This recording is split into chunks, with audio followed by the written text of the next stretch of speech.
As a costume designer for film and television, what usually happens is production will send me the script. Okay. And the first thing I do is I break down the script and I read it over and over and over, and then I do an Excel sheet with each character, each scene, each story day, and then my notes. So then I go through and I read it again, and I start deciding what looks would be appropriate for each character. Because when we watch a film, before the character even speaks, we look and see how they're dressed. Right. You know, and so that's how we kind of snap judgment. Is it a bad character? Is it, is it a high end? Does she have money? Is it a low income character? Is it a gangster? Like whatever it is, you know.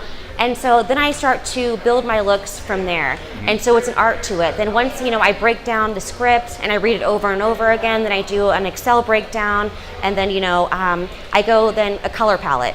I use a color palette, the typical artist wheel color palette that you would do like in art school. So, complementary colors. Wow. So what colors on the color wheel, blue complements orange very well.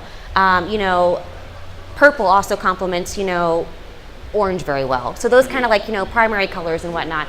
So then I meet with the production designer and the DP, the director of photography, and I talk about what does set design look like? Are my costumes going to pop against the set? The styling is very different from costume designing a film. Right. You can be a celebrity stylist, you can go and show up and be, a guest stylist on a TV show where you're just pulling looks and dressing, you and you. Right. But when you get onto a film set or a movie set, you actually have to break down the script and develop characters. Right. And so it's two different things. So I kind of made that transformation because I wanted the art of it. There's a lot of art behind it and a lot of thinking. And a lot of costume designers, I don't think, pay attention to that or give enough time for that. But if you just, think about the character and think about a transformation of a character. I did a horror movie where the character went from a nice guy to a bad guy. So we took him from light clothing and we transformed him into dark clothing.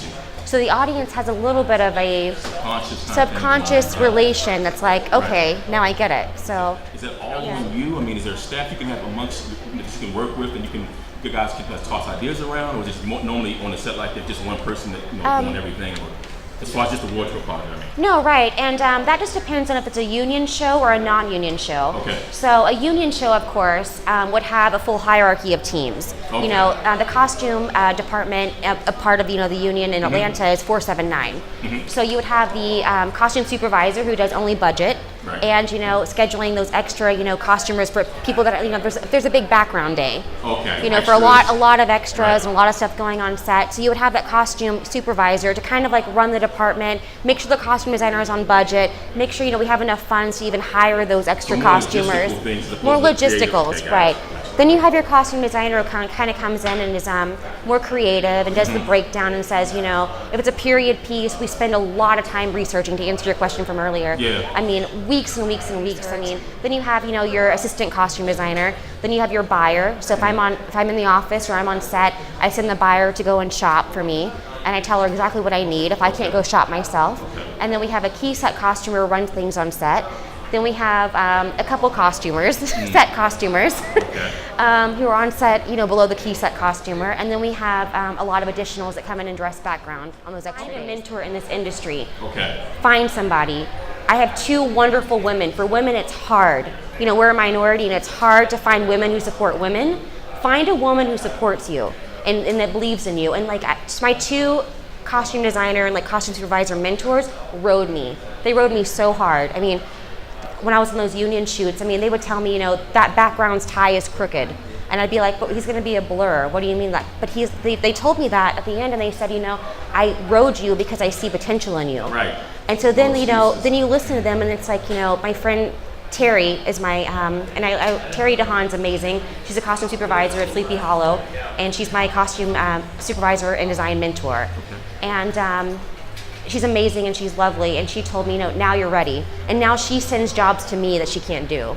Nice. And that's amazing when you gain respect from your mentor and all those tears. You have to have a thick skin in this industry. Well, you don't think you're good enough at the end of the day. You come home and you cry, and it's like, why was that background's tie so messed up? That was all my fault.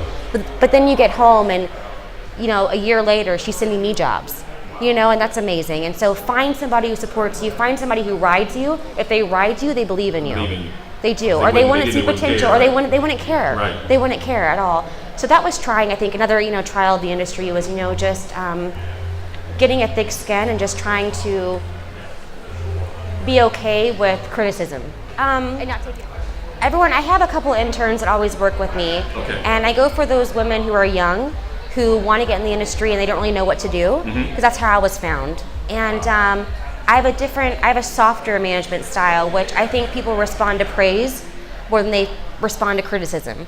So I will always, start off with two positives, like you did amazing today, you nailed it on this, but let's work on this. And I think that when people have somebody they like to work with, they're going to work with you again. And people that I work with, even on indies and stuff, even the producers and the directors say, "Why are you so chill?" And I'm like, because it's a movie. We're having fun. We're making movie magic. Are you kidding me? Like, people would kill to be here right now. Like, what are we stressing over? Like, someone's button's broken right now. I mean, let's just get through it. It's gonna get done. Don't worry about it. I mean, and I am stern where I said, don't ever let it come back to our department that something's wrong. But we handle it within ourselves. We handle it with grace. We just get through it and we're calm about it. Otherwise, if everyone's their feathers are all ruffled, that's not going to help anything. So, and that makes, that's kind of how I approach it with the director. I'm very calm when I say, do you like this? Even temperament. I mean, there's a lot of people that can get egos and so caught up and and that's not what the movie industry is about. So you just don't want to, be that negative energy on set. There's no room for it.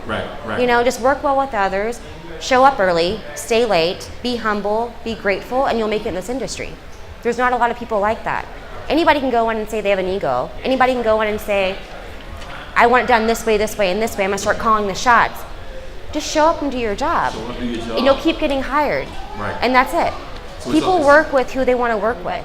That's what Find those humble women who want to help you and stick with it. So if younger Ashley getting into it, find somebody who believes in you, who's going to ride you a little bit, but not a lot, who's going to build you up more than they bring you down, and stick with them, because they'll bring you on for life. I mean, my mentors, they brought me on for life. So, yeah. So you can actually remove the screen from the actual keyboard, and you can use the screen for continuity photos.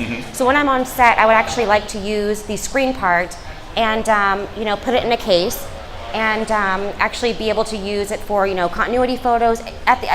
For every scene, we take a continuity photo. I'm going to jump in. Continuity photos. A continuity photo is, ever watch those movies where maybe one button is unbuttoned, and then the next scene the button's buttoned, and you're like, what the heck happened? When did he unbutton that button? Well, that's continuity, and it's annoying.